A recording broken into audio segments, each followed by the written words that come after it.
Hola limones, bienvenidos un día más. Estamos aquí con nuestra limonada de Lemon Tree por Patria Pura y un episodio más. Hoy vamos a tocar un tema que nos viene muy bien si somos padres, nos viene muy bien si somos adolescentes y nos viene muy bien si somos educadores de chavales, que es cómo o qué hay que hacer para conseguir trabajo después de la universidad. Y para eso nos acompaña Raúl Castro, que no es el hermano de Fidel, que es fundador y socio director de Personas, que es una consultora especializada en liderazgo, en talento y transformación cultural. Esto de la transformación cultural en la era de la inteligencia artificial también es muy interesante, y sobre todo es muy interesante porque creo que en The Lemon Tree Education estamos ayudando a los chavales con ese nexo entre culturas. Así que me apetece muchísimo charlar con él. Y nada, vamos a ello. Bienvenido, ¿cómo estás? Pues encantado, feliz de estar en la ciudad que me vio nacer y de disfrutar de este ratito de conversación contigo.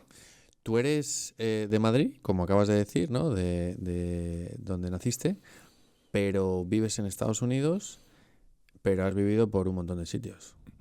Pues mira, hace 13 años ya cambié la siesta española por el sueño americano. Me fui a vivir a Santo Domingo, República Dominicana, a trabajar para una escuela de negocios allá. Ahí estuve casi 3 años. De ahí me fui a Cancún, México, a trabajar como director de recursos humanos para una empresa canadiense. Y ahí estuvimos 2 años trabajando para los canadienses, un año ya con el proyecto de personas propio. Y desde hace 8 años viviendo en Tampa, Florida, donde tienes tu casa y donde nuestros espectadores y tus seguidores pueden venir a vernos cuando queráis. Em, pues sí, si paso por Tampa, obviamente te voy a llamar. Eh, sí, has dejado la siesta española, pero te has ido a la playa 3 veces. O sea, Santo Domingo, Cancún, Tampa, ¿no? Son pequeños pecadillos, sí. Sí, la verdad es que se ve poco la playa. Cuando estás trabajando se ve poco la playa. Esto es una de las cosas. Cuando llegué a Santo Domingo, la gente me decía, wow, todo el día en la playa y tal, ahí en República Dominicana y tal. Y obviamente no. Pero sí que es, bueno, es son lugares muy divertidos de conocer, muy divertidos de vivir y sobre todo que te rompen la cabeza, o sea, sobre todo para mis hijos, que salieron de su colegio de toda la vida y llegan a una cultura diferente, con unos drivers diferentes, con una forma de pensar diferente, con una forma de vivir diferente, ¿no? Y eso es como wow, ¿no? ¿Cuál fue el mayor reto para ti y para ellos? Sí, a lo mejor ellos te lo han contado o no, no lo sé. Yo creo que el mayor reto, en mi caso, el mayor reto fue, venía un poco de propio. El baloncesto me dio la suerte de jugar al baloncesto en el Real Madrid cuando tenía 17 años. Cuando dejas de estar en el Real Madrid, el teléfono deja de sonar y eso te hace tener una vacuna de humildad que dices, yo no puedo vivir de lo que pone en la tarjeta. Entonces, eso que me ha acompañado durante toda la vida, cuando llegué allí, la humildad de tratar con gente humilde, de no creerte la última Coca-Cola del desierto, de no creerte el que venías aquí a decirles lo que tenían que hacer. Eso fue si quieres, un reto. Fue un reto contárselo a mis hijos y decirles, mirad, si estáis comparando, estáis muertos. Tenéis que venir aquí, ellos estaban antes que nosotros, ellos no nos necesitan y nosotros tenemos que adaptarnos a su cultura, tenemos que adaptarnos a su forma de hacer. Y ese yo creo que fue que no fue muy grande el reto, porque lo teníamos muy asumido, pero si me preguntas en qué fracasa la gente cuando va a los sitios, te diría que en eso, ¿sabes? En querer mantener tu costumbre, tus culturas y tal, y decir que lo de lo suyo no vale y el mofongo no está bueno, y lo que tienes que hacer es precisamente subirte a su carro, ¿no? Porque para eso estás allí. Me encanta esto que dices porque, sin duda, no todos los estudiantes nuestros que se van por el mundo a vivir estas experiencias educativas tienen ese reto, ¿no? Y lo has descrito enormemente. Oye, adáptate a lo suyo, porque ellos no te necesitan, ellos se siguen en su casa, eres tú el que llegas allí, eres tú el que... Voy más allá, puedes no querer adaptarte y no adaptarte, lo vemos en muchos países, como hay guetos de determinados colectivos que dicen, oye, mira, yo con los míos aquí me abro mis restaurantes, me pongo mis tiendas y pasa en España, ¿no? de todo, de gente que se viene a jubilar y monta sus pequeñas colonias, de gente que viene a trabajar y solo se mezcla con los suyos. Pero si quieres exprimir, si quieres crecer y quieres expandir tu cabeza, tu manera de pensar, sin duda tienes que cambiar ese chip. Sí, sí, sin duda. O sea, para mí esa es la clave, ¿no? El entender que ellos te acogen, que ellos te brindan su espacio, su sitio, y tú tienes que aprender de ellos, aprender lo que sabías nunca se te va a olvidar. ¿Sabes? Que esto es una de las cosas que no, lo que sabías nunca se te va a olvidar. Ahora, si tú adhieres, y esto me recuerda, hay una bandeja con la que yo la tengo justo en mi mesa de trabajo que pone la vida empieza donde acaba tu zona de confort, ¿no? Claro, dices, si yo me sigo manteniendo en mis costumbres, en mis raíces, me voy a dejar muchas cosas por aprender. Ahora, si yo me la juego cuando dicen, no, salir de la zona de confort, es que en realidad sales, pero es un minuto, porque en el momento que ya estás en ese sitio, esa se convierte en tu zona de confort. Por tanto, has ampliado automáticamente y ya, si te has adaptado bien, tu zona de confort es de donde venías y ahora donde estás. Y si te vas a un tercer país, como nos pasó a nosotros, tu zona de confort ya es el de antes, el de donde venías y el nuevo. Y si te vas a un cuarto, como también nos ha pasado, y te digo más, mi hijo mayor con 23 años ya había vivido en 5 países.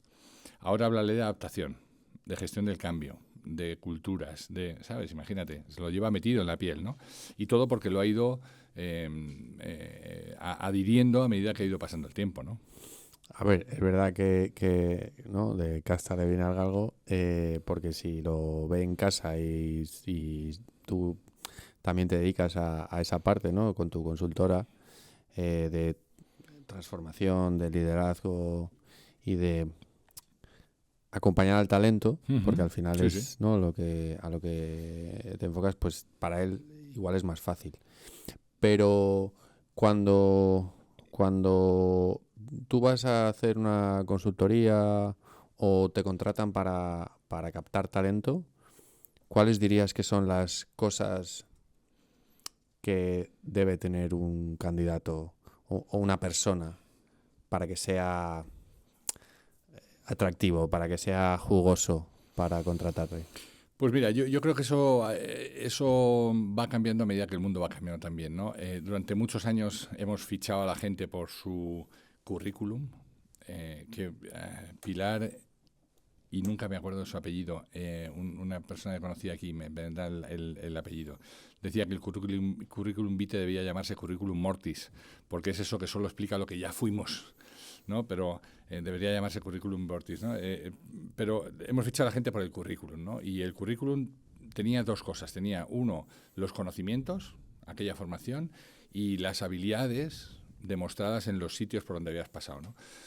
Más importante, fichamos a la gente por las aptitudes con P, que son los conocimientos y las habilidades, pero al final los acabamos despidiendo por las actitudes con C.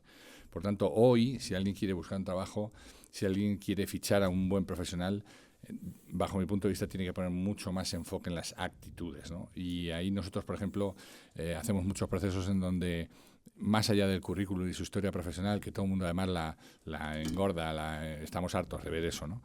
Nos vamos a las actitudes. Hace muy poco estuve en Monterrey trabajando en un proceso de Assessment Center con dos candidatos a director general. Los dos, sobre el papel, tenían papeles, eran candidatos extraordinarios y por eso la compañía tenía mucha duda de cuál de los dos contratar. Claro, cuando tú les pones enfrente a los problemas, cuando tú le pones obstáculos imprevistos, cuando le pones situaciones en una sesión 1 a 1, ¡pum!, ahí viene la actitud y ahí se ve. Y ahí descartan automáticamente a alguien que dice, bueno, es que si no es capaz de aguantar esta presión en este momento, cuando esté al frente de la cuenta de explotación, ¿cómo lo va a hacer?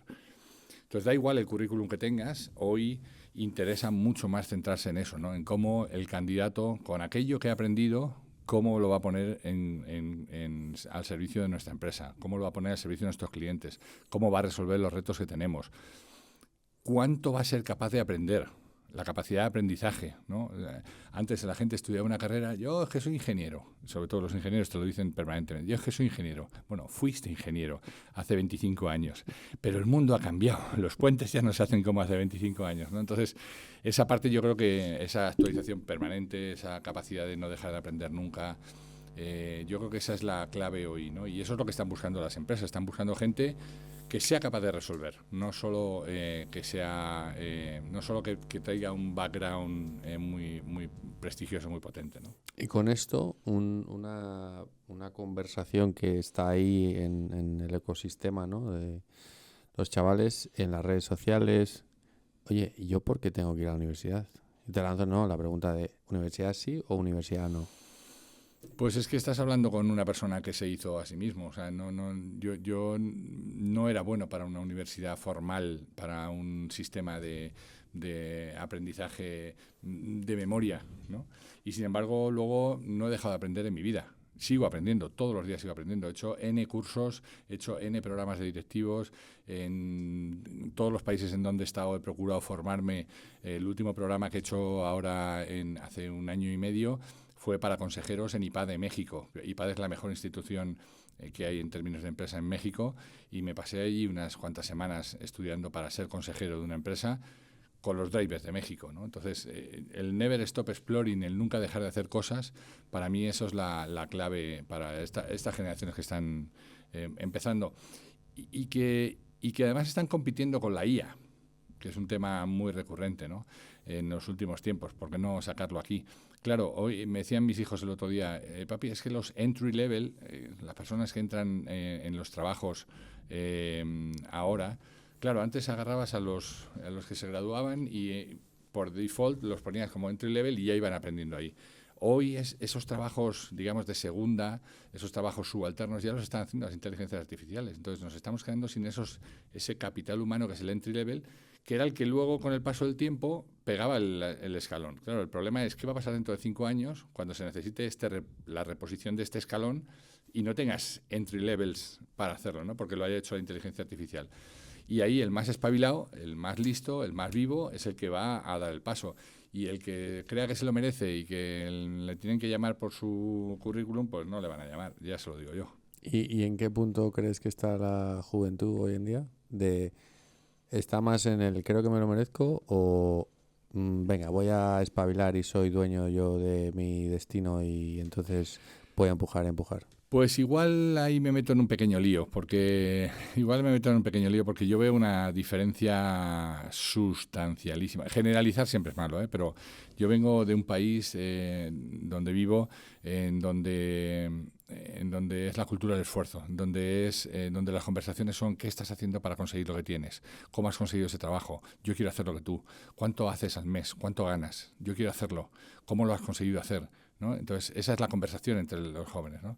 Y veo aquí muchas conversaciones de jóvenes, no digo generalizarse, que es, aquí la cosa está, pagan fatal, mi jefe no tiene ni idea, entonces yo veo la queja por un lado, permanente, y la cultura de vamos para adelante, ¿no? Y en eso seguro que hay muchos puntos intermedios, ¿eh? Nadie es todo ni nadie es nada. Pero yo creo que eso sí que nos falta. Pero ¿sabes? sí está ese sabor, ¿no? Sí, sí se nota ese sabor, ¿no? Yo lo noto aquí, lo noto cuando vengo y hablo con gente joven, aquí las cosas están fatal.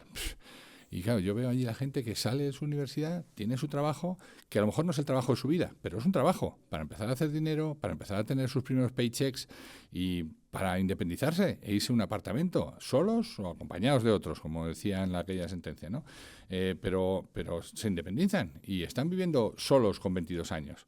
Y claro, tú aquí lo hablas y te dicen, aquí es imposible, ¿no? Entonces eso me llama mucho la atención y probablemente obedezca a situaciones de mercado y probablemente obedezca a realidades laborales que están encima de la mesa, ¿no? Pero la actitud para mí, que es la segunda parte de la ecuación, esa es la clave de todo. Si quieres, puedes. Ahora, os contaba antes de empezar a grabar, María Alonso Puig, que me encanta, dice, cuando cambias el es que por el hay que, el mundo empieza a cambiar. En lugar de, es que no me ayudan, ok, hay que hacer esto. Y cuando tú le dices al cerebro, hay que hacer esto, te pones en marcha, ¿no? Y yo creo que esa es un poco Y buscas el reto que tenemos. Y si ¿no? necesitas ayuda, encuentras la ayuda. Siempre la encuentras, siempre la encuentras. O sea, cuando tú te mueves, el mundo se mueve contigo. Esto es una frase de una chica que hacía esgrima paralímpico, que no recuerdo ahora el nombre. Esto es unas cosas de las edades. Pero que decía, si tú te mueves, el mundo se mueve contigo. Javier, no me acuerdo del apellido, pero que es el líder de Forst, una escuela mexicana de turismo, dice, si haces cosas, pasan cosas.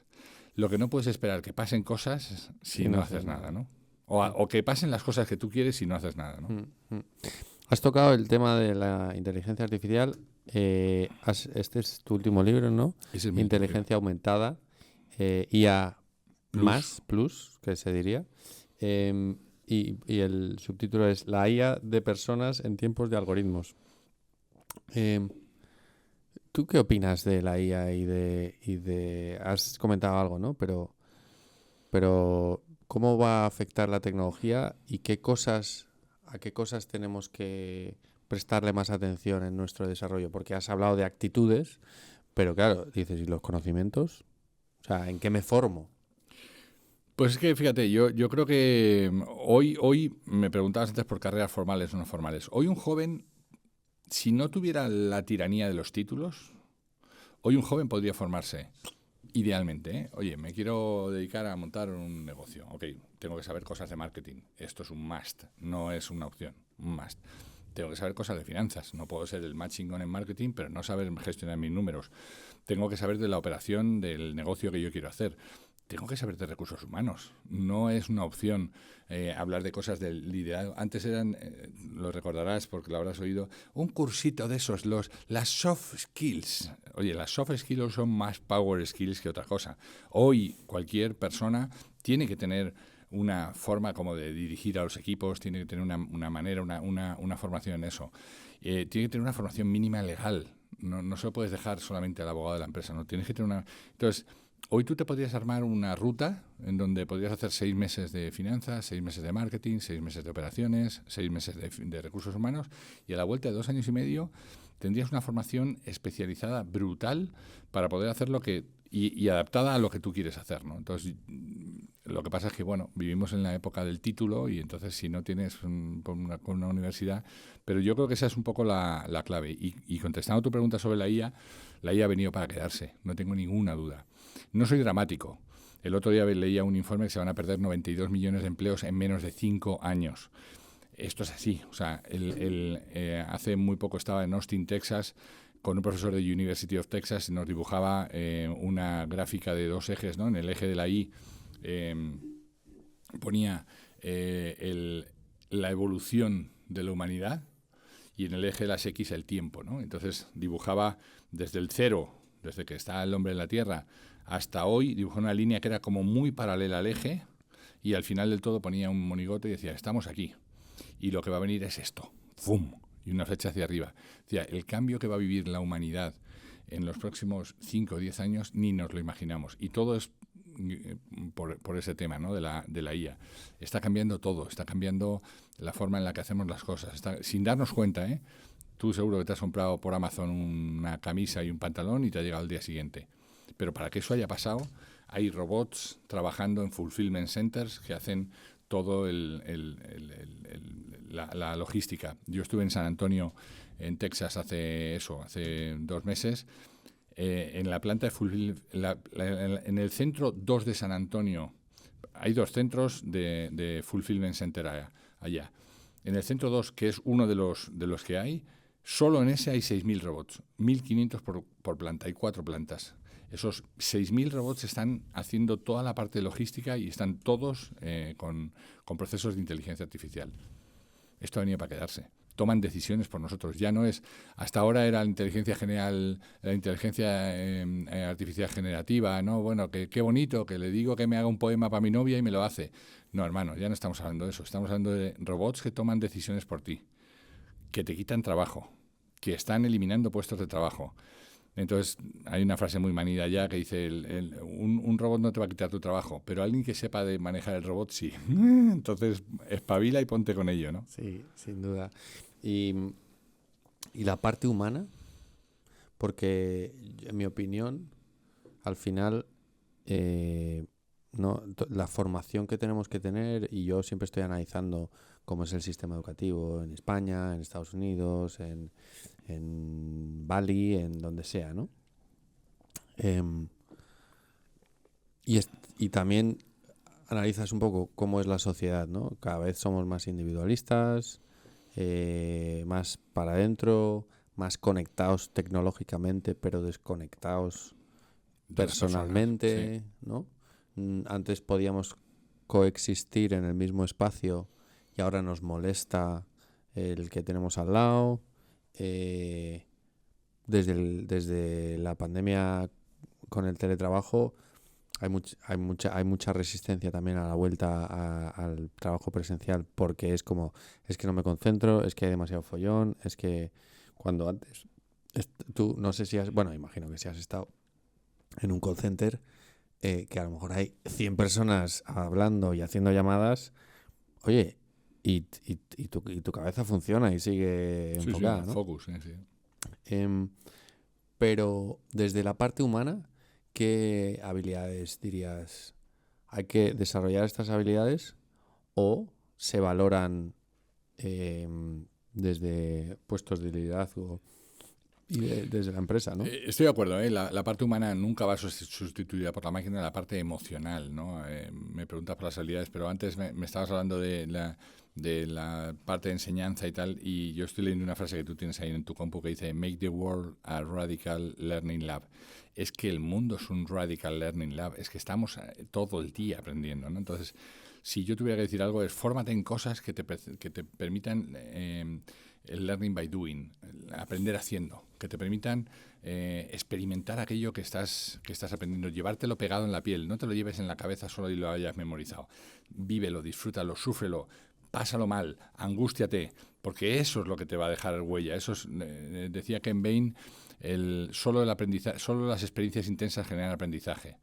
Solo las experiencias intensas, ¿no? Solo aquello que te ha costado es lo que te llevas y no se te va a olvidar nunca. Entonces, yo diría que aprendan de ese modo de la mejor manera posible. Y contestando tu parte de lo que necesita un directivo o de lo que hace falta en las empresas para potenciar esta labor humana, es toda la parte de inteligencia emocional, que no todo el mundo la maneja bien, ¿no? La inteligencia emocional se ha puesto como muy de moda durante unos años.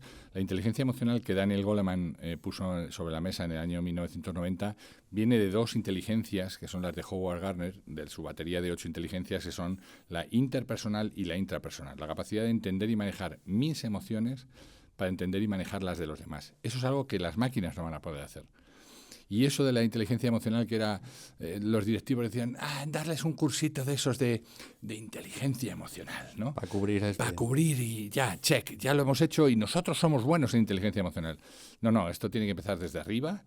Y fíjate que no he dicho controlar las emociones, porque luego cuando tú controlas las emociones pasan las cosas como en los Oscars de hace 3 años, ¿no? Y sale Will Smith abofeteando al presentador por una mala broma, ¿no? No se trata de controlar las emociones en las empresas, se trata de entenderlas, reconocerlas y manejarlas. Y cuando tú entiendes, reconoces y manejas tus emociones, entonces eres capaz de entender, manejar y gestionar las de los demás, ¿no? Entonces, yo creo que esa es la asignatura pendiente, la parte de la inteligencia emocional. Y es muy antiguo, ¿eh? Los estoicos ya decían, lo que importa no es lo que me pasa, sino lo que yo hago con lo que me pasa.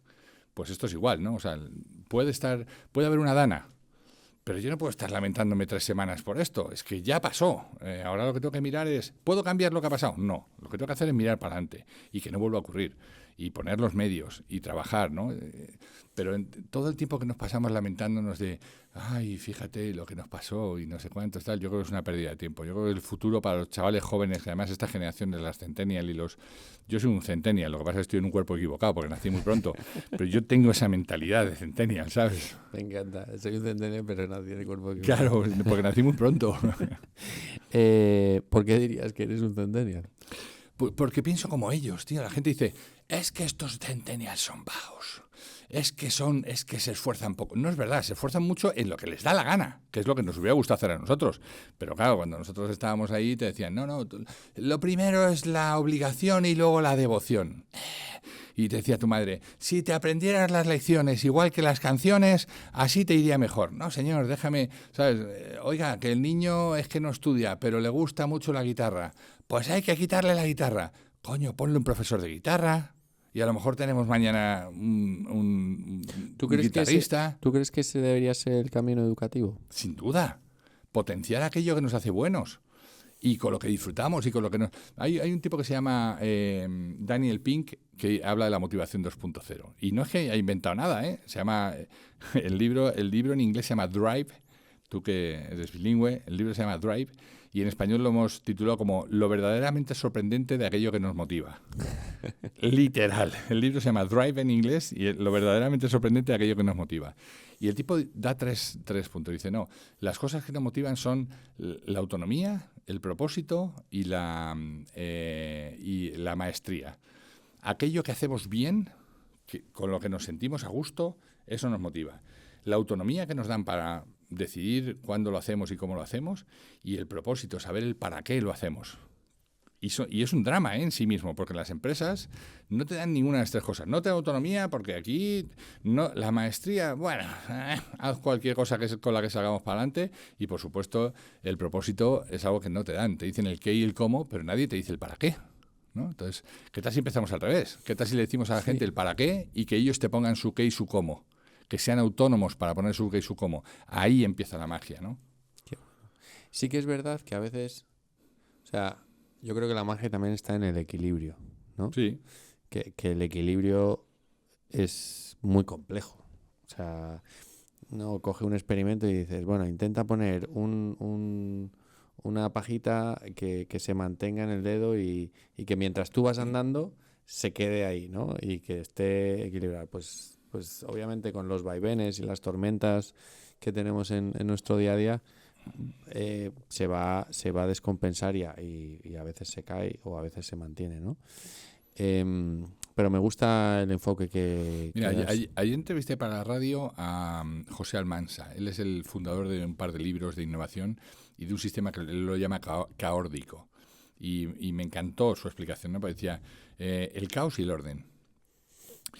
Y no puede ser que las escuelas sigan todavía en el orden sin permitir el caos. Es que el caos es nuestro estado natural. Es el estado natural donde aprendemos. Donde aparecen las cosas, donde uno se enfrenta. Yo les cuento muchas veces a los directivos, nosotros, el ser humano, está preparado. Cuando vivía en una caverna, se levantaba por la mañana y decía, niño, vamos a por un antílope que hay que comer. Y se iban a cazar un antílope. Y si lo cazaban, tenían suerte bien y comían. Si no, hostia, pasaban hambre, ¿eh? Al día siguiente volvían. Y cuando lo cazaban, tenían para 2 días hasta que salía el gusanito. Cuando salía el gusanito, esa carne ya no se podía comer. No había una nevera donde guardarla. Por tanto, todos los días tenías incertidumbre y necesidad de salir a por el sustento. Desde la caverna, ¿eh? Y así hemos vivido millones de años sobre la faz de la Tierra. Sí, pero aparecen así. No. Bueno. Aparecen los trabajos, hermano, y aparecen las quincenas en Estados Unidos, y aparecen los salarios, y aparece mi subvención, y entonces, como ser humano, voy bajando los brazos. ¿Por qué? Porque yo me lo merezco todo, y yo el día 30 mi nómina. Y si no me llega mi nómina, me pongo muy nervioso. Entonces, claro, eso es como cuando a un conejo de la selva lo metes en una jaula y le das comida. Por la mañana, al mediodía, por la tarde, por la noche y al mediodía. Y lo tienes ahí 2 años. Y después le abres la puerta y lo sacas al... ¿Cuánto va a durar en el bosque? Nada. Pues esto es lo que nos pasa como humanos, ¿no? Nos hemos acostumbrado a que nos den. Y entonces cuando de repente nos abren la puerta y despiden a uno de la empresa, entonces es como, ¿qué me ha pasado? Es que yo no sé hacer nada. Es que ahora me tienen que ayudar. ¿Cómo te tienen que ayudar? ¿Tú no tienes 2 manos y 2 piernas? Ponte. Está en tu esencia, vete a por el antílope. Es que a mí antes me traían el antílope a casa y yo lo tenía guardadito. Ya, mano, pero esta es la vida.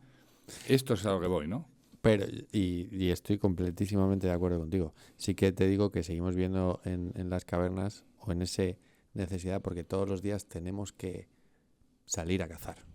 O esa es mi filosofía. Sí, pero el 70% de los chavales que salen, el 70% de los chavales que salen de la universidad aquí o de los estudios, ¿qué quiere ser? Funcionario. ¿Por qué? Por la seguridad que te da. Porque no hay que salir a por el antílope cada mañana. Pero es contra natura. O sea, al final, el ser humano donde crece, donde se mantiene en forma, donde disfruta, es en la tensión del día a día. Es en qué voy a hacer hoy. No tengo ni idea. ¿Cómo voy a comer mañana? No tengo ni idea. Lo digo porque yo he vivido los dos mundos, ¿eh? Yo he estado durante 20 años trabajando en un banco, teniendo la nevera y el congelador y otro trocito para por el día de Pascua y tal, ¿no? O sea, yo he tenido eso y he pasado de la certidumbre a la incertidumbre. ¿Y cómo fue ese paso para ti? Coño, pues porque un día me dijeron aquello de no sabríamos qué hacer sin ti, pero desde mañana lo vamos a averiguar. Hostia, 20 años. Ah, ¿te lo dijeron así? No fue así, pero tú lo has dulcificado. Hay otras maneras, ¿no? O sea, te pueden Sí. decir, a ver, poneros en fila los que tengáis trabajo, dar un paso. Tú, Manolo, no te muevas. Hay otras maneras, ¿no? Se puede decir, a ver, os vamos a ayudar a triunfar fuera, a ti y a ti, a poner vuestro talento en otro lado, ¿no? Hay muchas maneras de decirlo, pero después de 20 años te dicen, no longer with us. ¿Y tú te lo esperabas? Pues no, fíjate, yo llamé a mi hermano en la mañana porque estaban despidiendo mucha gente y tal, y yo dije, oye, ¿cuánto me correspondería a mí? Y me dijo, entra en calculatufiniquito.com. Y yo entré esa mañana en calculatufiniquito.com y veo un número. Te piden lo que tenías, lo que habías ganado y el tiempo que llevabas y me dio un número. Y cuando me llegaron con el cheque a las 11 de la mañana, que yo pensaba que iba a tomar café con una persona y me vino para despedirme, el cheque era mayor de esa cantidad y dije, sí, ¿dónde hay que firmar? Aquí, sí, pum. Y esa misma mañana empecé a redactar los servicios que iba a tener mi empresa. Esa misma mañana. ¿Y nunca habías tenido esa inquietud de montártelo por tu cuenta?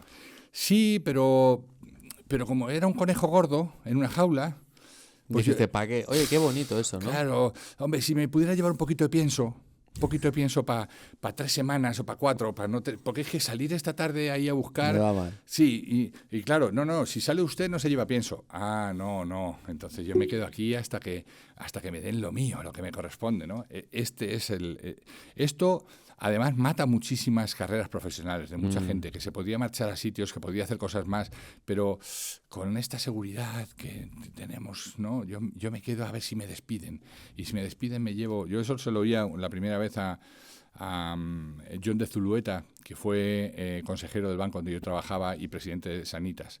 Y decía, en España hay 2 dramas. Uno se llama falta de movilidad laboral. Tú vives en Pinto y te mandan a Getafe y montas el pollo del siglo porque, claro, Getafe es que está muy lejos, ¿no? Uno, falta de movilidad laboral, que limita mucho que profesionales buenos hagan carreras en otros sitios, y el otro, en aquel momento, él decía 45 días por año. Hoy ya está limitado creo que a 20, pero ese es el otro drama. ¿Por qué? Porque mientras que la gente tiene esa mochila de seguridad, no se la juega. Que me echen. Si me echan, me llevo ese dinero y con eso ya veremos, ¿no? Pero claro, yo vengo de un sitio, en el estado de Florida además, el trabajo es at will, de manera que te despiden cuando quieren. ¿Con qué motivo? Con ninguno. Hasta aquí hemos llegado. Y entonces tú agarras la caja de cartón, te metes las cosas, ¿y cuándo crees que empiezas a buscar trabajo? Cuando empiezas a trabajar en ese sitio. ¿Cuándo empiezas a buscar trabajo? En cuanto que sales por la puerta, Sí. empiezas a llamar a la gente diciendo, hey, ¿Cómo estás? Claro, que esto es otro de los dramas también, esta es otra de mis viejas batallas. El networking no hay que hacerlo cuando not working. El networking hay que hacerlo mientras que uno está en activo, porque luego cuando llamas, ¿sabes? Hay gente que te tarda 6 años en llamarte, y cuando te llaman, oye, ¿qué tal? Y yo lo pongo y le digo a mi mujer, se ha quedado sin curro. Y a los 2 minutos, no, que digo, que a ver si nos vemos, y que, por cierto, que no sé si sabes que estoy buscando trabajo y tal. Y dice, coño, cabrón, 6 años sin llamarme, 6 años sin querer saber nada, cuando estabas ahí arriba y no venías a ninguna de las conferencias ni querías saber nada de mí, y ahora te interesas, ¿por qué? Porque necesitas que te ayude, ¿no? Esa es también una cosa muy nuestra, ¿no? Ya. Mira, me gustaría también saber tu perspectiva, ¿no? Desde el punto de vista español en Estados Unidos. Has tocado algunos temas, pero ¿cuáles son las cosas buenas de otras culturas comparado con España? Muchas. México. México es un país que tiene 120 millones de habitantes. Tiene un PIB muy parecido al nuestro. Si nosotros estamos en el 15 del mundo, ellos están en el 14. Si nosotros estamos, dependiendo de la métrica, estamos en el 12, ellos están en el 13. Si estamos en el 14, ellos están en el 13. Son 3 veces más la población de España.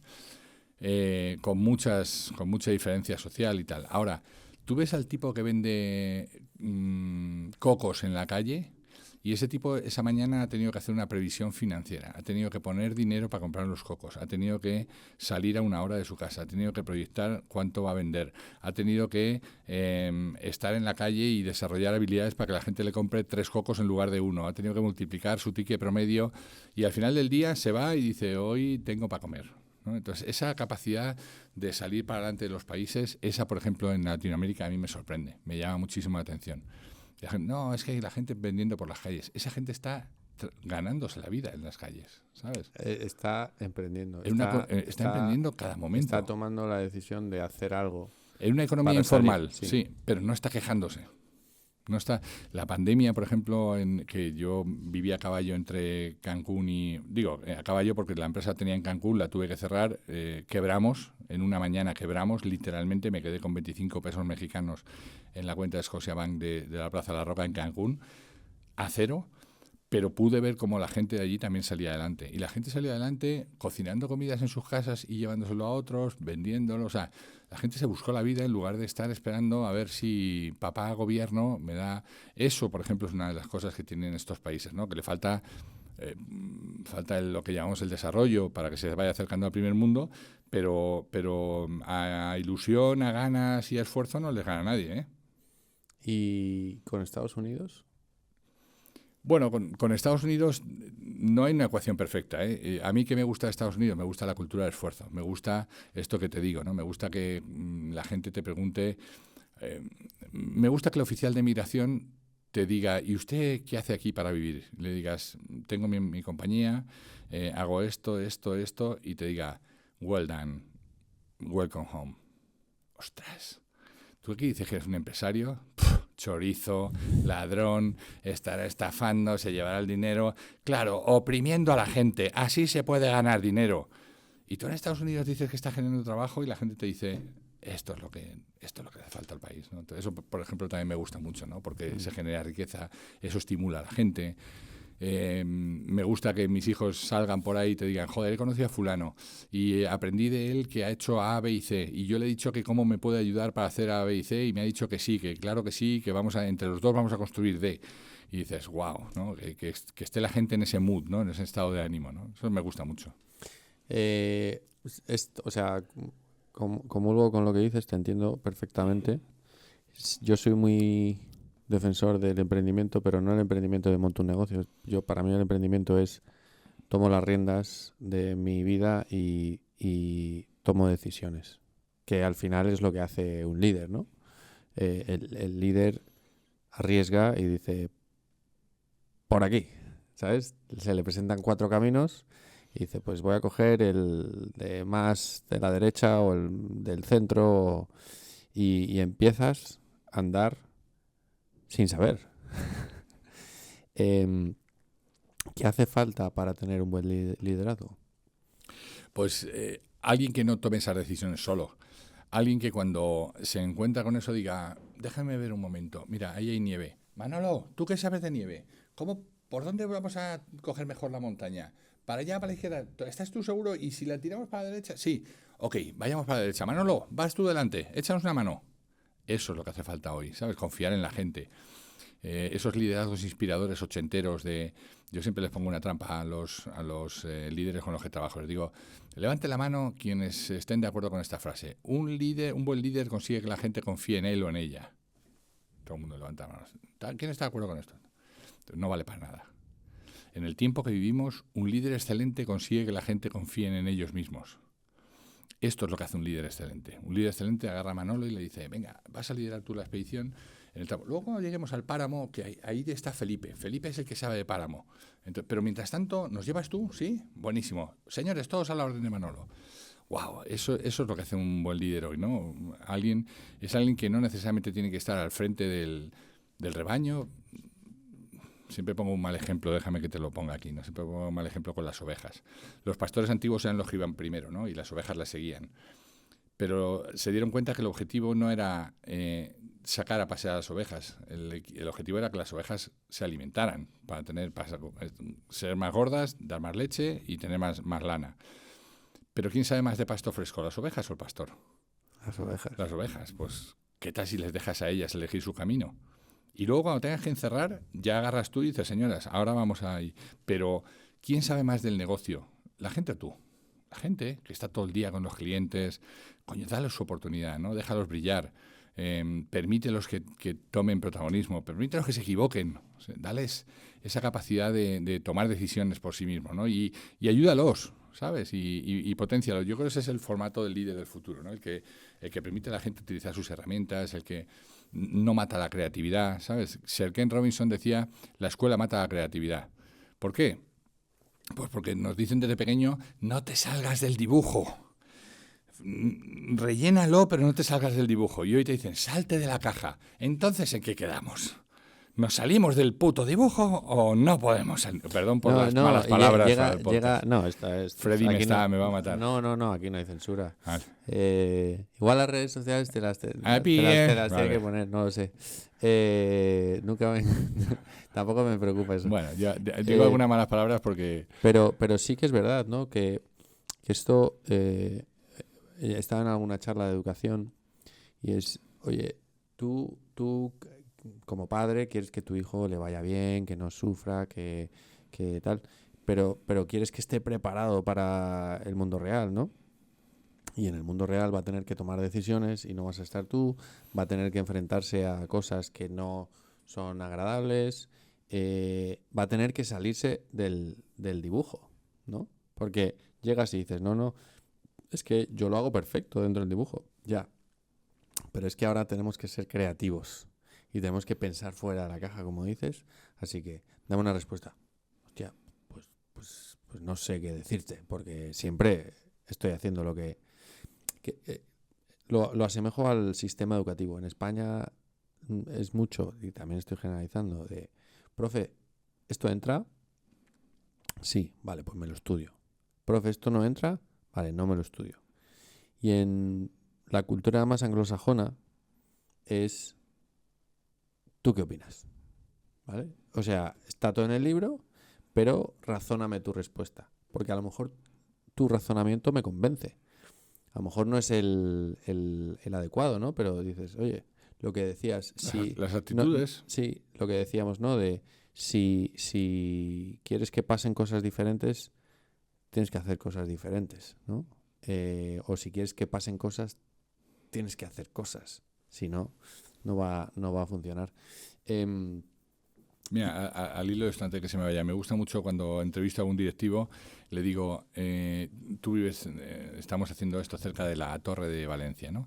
Le dices, oye, si yo te pidiera que me evaluaras la Torre de Valencia, que me dieras una evaluación, ¿qué preguntas me harías? Y el tipo dice, es que yo soy de marketing. Ya, pero ¿qué preguntas me tendrías que hacer? Y te encuentras a dos tipos de personas, típicamente. Uno que te dice, es que yo no he venido preparado para la Torre de Valencia. Y hay otro que te dice, espera un segundo, la Torre de Valencia, ok, mire, necesitaría saber dónde está situada, que no la tengo localizada, cuánto vale el metro cuadrado ahí, cuántos metros cuadrados de edificación son, cuánto está dedicado a venta y a cuánto se cobra la venta. Ya, no hace falta. Ya, no sigamos por eso. No es el objetivo evaluar la torre. El objetivo es ver cómo piensas y ver cómo te enfrentas a un problema. Entonces te quiero en mi equipo. Y al que no quiero es al que dice, es que haberlo dicho antes, la torre, yo no valoro torres. Porque el mundo funciona así, ¿sabes? Hay veces que ha venido algún invitado que me dice, no, pero mándame las preguntas. Y yo, no hace falta, si es una conversación. Entonces, efectivamente, hay como varios perfiles. Pero también has dicho una cosa, cuando te he preguntado lo del liderazgo, y has comentado, el líder es aquel que hace que los demás confíen en sí mismos. Y es que eso creo que es lo esencial de un padre o una madre.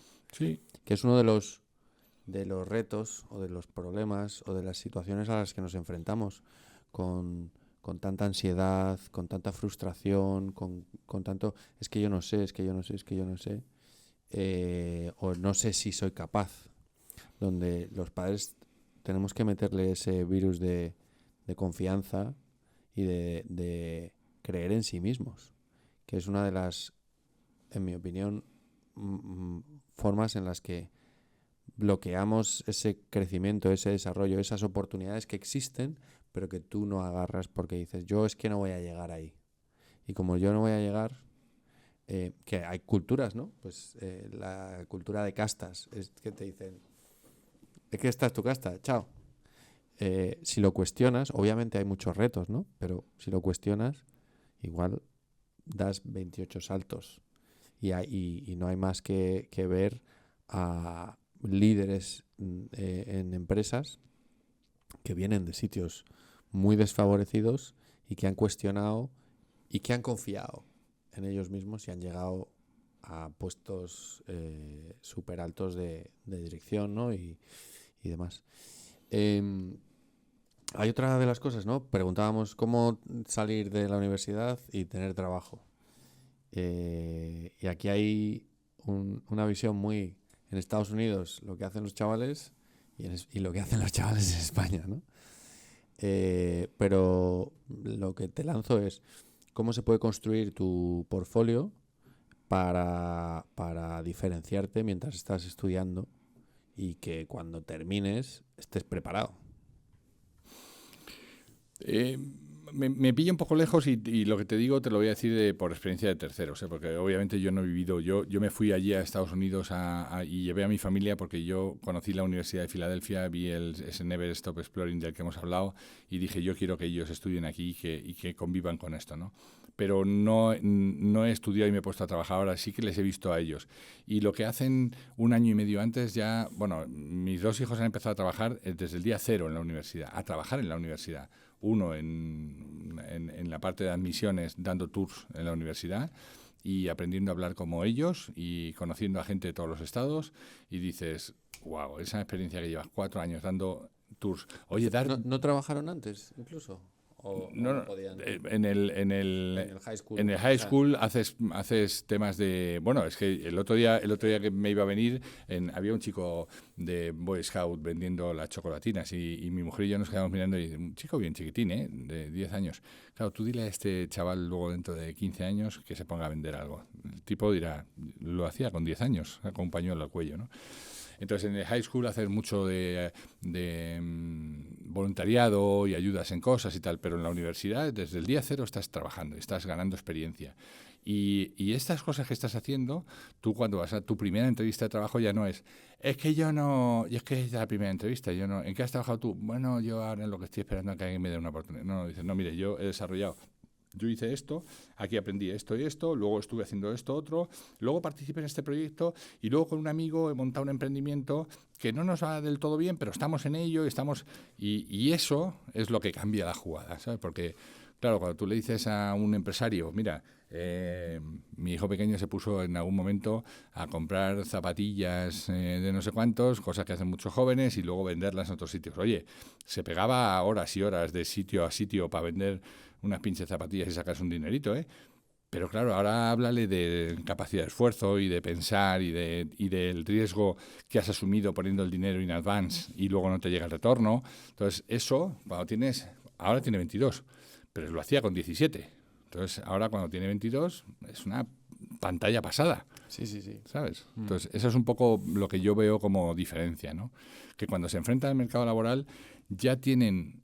Y luego en la universidad, que es radicalmente distinto. Han presentado delante de adultos no sé cuántos proyectos, han tenido que hacer su pitch de ventas y pitch de autoventa varias veces, han tenido que convencer a gente, han hecho proyectos en donde se la han jugado. Te contaba esta asignatura en donde te juegas dinero real de inversionistas que han puesto ese dinero para que tú como estudiante apliques los conocimientos de cómo invertir en bolsa, cómo cubrirte para no perder el capital y cómo optimizar ese rendimiento de ese capital. No es que te hayan contado cómo se invierte en bolsa, es que llevas haciéndolo 6 meses, jugándote el dinero que han puesto unos inversores para ti. Claro, ahora dime que te fichen en cualquier sitio. Si este ya viene a hacerlo, ¿sabes? Entonces, esa es un poco para mí la ventaja, ¿no? Y es verdad que en España sí que se desarrollan en algunos sitios ese tipo de cosas, pero la gran mayoría no está todavía en ese punto. Es todo más teórico y demás, ¿no? Lanzo un un guante a todos estos educadores en España que están innovando, que están buscando metodologías nuevas, que están inspirando a chavales de una manera diferente y que lo están haciendo maravillosamente, ¿no? Porque al final nosotros vemos a chavales todos los días que pasan por nuestro trabajo y hay veces que dices, Dios mío, no nos extinguimos, pero muchísimas veces dices, wow, tengo fe en que hay mucho talento fuera, o sea, fuera en la calle, Sí, ¿no? sí. De chavales que nos irá bien. Tú me preguntabas por qué era un centennial o por qué me sentí un centennial, porque es que confío, o sea, soy de los que, lejos de otros que dicen, es que hace nada los llamamos los ninis, ni iban a estudiar ni iban a trabajar, estos son flojos. Oye, gracias a estos tipos hemos salido de la pandemia como hemos salido, ¿eh? Gracias a gente que ha empujado, gente que ha buscado soluciones, gente que no ha parado, gente que... Yo entrevisté en la pandemia al presidente del Banco Guayaquil en Ecuador, a Angelo Caputi, y él me decía, mira, llevamos 3 semanas de pandemia, ¿eh? Y me dice, mira, si yo hace 3 semanas le hubiera pedido a mi vicepresidente de tecnología y a mi vicepresidente de recursos humanos que me hubiera preparado un plan para mandar al 10% de la plantilla a su casa, me hubieran dicho que es imposible, que los sistemas de encriptación, que los sistemas de no sé cuántos, me hubieran dicho 2 años de hacerlo. Nosotros en 3 semanas hemos mandado al 100% de la plantilla a sus casas a trabajar. ¿Y sabes qué? Que el banco está funcionando. Entonces, eso es lo que yo creo que nos hace falta, ¿sabes? El hecho de... Pero ves, ahí es volver a la caverna, oye, tengo que salir a cazar, porque si no salgo no hay comida. Y el que nos enfrenten, como tú decías, si soy un conejo gordo en una jaula, te digo, espérate, que tal. Pero si tengo un propósito, no te digo que tenga que haber una pandemia, pero si tengo claro lo que yo quiero hacer, si confío en mis habilidades, me voy a lanzar y mi plan A es mi plan A, y mi plan B es mi plan A, y mi plan C es mi plan A. Tengo un amigo que dice que si tienes un plan B y un plan C, es que el A no es suficientemente bueno. Céntrate en hacer gordo el A, ¿no? Sí. Hay una pregunta que le hacemos a todos nuestros invitados, un poco por cerrar el círculo, y me parece interesante tu respuesta porque al final tú estás entrevistando o captando talento para empresas constantemente, entonces estás conociendo gente, viendo qué habilidades se hacen falta y también ves un poco el futuro, ¿no? Lo que decías antes, porque si te contrata una empresa para que le consigas al director general, tienes que saber que ese tío va a tener unas habilidades para crecer o por lo menos estar 5 años, ¿no? Ahí liderando. Y que la empresa no se vaya a pique porque también quieres que siga siendo tu cliente. Claro. Y la pregunta es, ¿cómo crees que será o cómo te gustaría que fuese la educación de los hijos de tus hijos? Pues que no se pareciera en nada a esto. O sea, es que desde que tenemos así como conciencia, porque lo leemos, desde la Roma antigua ya había un profesor docto que se sentaba al tiempo de manera síncrona con los 70 estudiantes que cabían en el ágora para contarles esos conocimientos adquiridos y llevados en la memoria, y lo vomitaba, y entonces aquellos romanos tomaban nota con un cortafríos y un martillo en una piedra, ¿no?, para dejar plasmado ese conocimiento y que no se perdiera el conocimiento del maestro. Coño, han pasado 2025 años y seguimos haciendo exactamente lo mismo. Seguimos con un profesor de manera síncrona, con 20 alumnos, vomitándole año tras año lo mismo. El otro día estaba en Monterrey, México. Estábamos viendo un espacio que se llama fundidora, era una fundidora de hierro. Metían minerales y sacaban de ahí los hierros y los aceros para fundir, y la fundidora quebró, y entonces en ese espacio han hecho una zona muy chula y han hecho un museo y tal. Entonces, estábamos en el museo viéndolo y de repente la chica del museo dijo, bueno, pues este es el espacio, y alguien levantó la mano, oiga, ¿cuántos kilómetros cuadrados tiene esta instalación, ¿no? Entonces la chica dijo, ay, se lo debo, ay, me ha pillado. Y yo estaba ahí al lado y agarré así el teléfono, saqué el teléfono y dije, GPT, ¿cuántos estamos en espacio fundidora? Mira, te voy a dejar, estamos en espacio fundidora en Monterrey, México. ¿Cuántos kilómetros cuadrados tiene esto? ¿No? Entonces, y en 0,5 dijo, hay 1.440 metros cuadrados en la zona, lo que equivale a no sé cuántas hectáreas, este fue un espacio, no sé qué. ¿Quieres que te dé más datos? Sí, claro. Y pensé, esta chica se ha quedado sin trabajo. Porque no podemos seguir haciendo un tour con una persona que se ha aprendido 4 cosas para salir cuando el conocimiento ya no está en esa chica. Como igual que no están los profesores. Igual se ha quedado sin trabajo esas habilidades, pero imagínate que es una persona que te hace una experiencia inmersiva. Esta es otra cosa. Si a la persona le hacemos tener un rol de persona, de generar experiencias únicas, pero no para... Eso es lo que hace falta a los profesores. Un profesor ya no es alguien que repite las cosas que aprendió de memoria en la cabeza. Por eso decía lo de la chica esta, ¿no? Es alguien que debe enseñar a los alumnos, que ya no me gusta ni siquiera la palabra alumnos, debe estudiar a los participantes, a mí me gusta llamarles participantes, ¿no? A tener un pensamiento crítico, a discernir de la información buena de la mala, dónde encontrar buenos recursos, qué hacer con esos recursos, cómo optimizarlos. Eso es lo que tiene que ser un profesor. Y no prohibir la inteligencia artificial, porque te estás pegando un tiro en el pie, ¿sabes? Y les estás haciendo más estrechitos. Ábreles las orejas y los ojos y que vean cosas. Y guíales, ayúdales, conviértete en un facilitador más que en un censor. No, me recuerda a cuando hace 40 años nos decían, no se pueden utilizar las calculadoras. Coño, tú dile ahora a un financiero que lleve el extracontable a mano como hace... Claro, entonces, ¿por qué? No se puede usar un Excel. ¿Por qué no les... Porque, claro, no, el Excel no. Tiene usted que llevarlo como se llevaba en Roma. En ese estadio es en el que yo creo que está la educación hoy todavía, ¿sabes? En el mismo modelo del mismo profesor, contando las mismas cosas que hace 15 años y sin salirse de...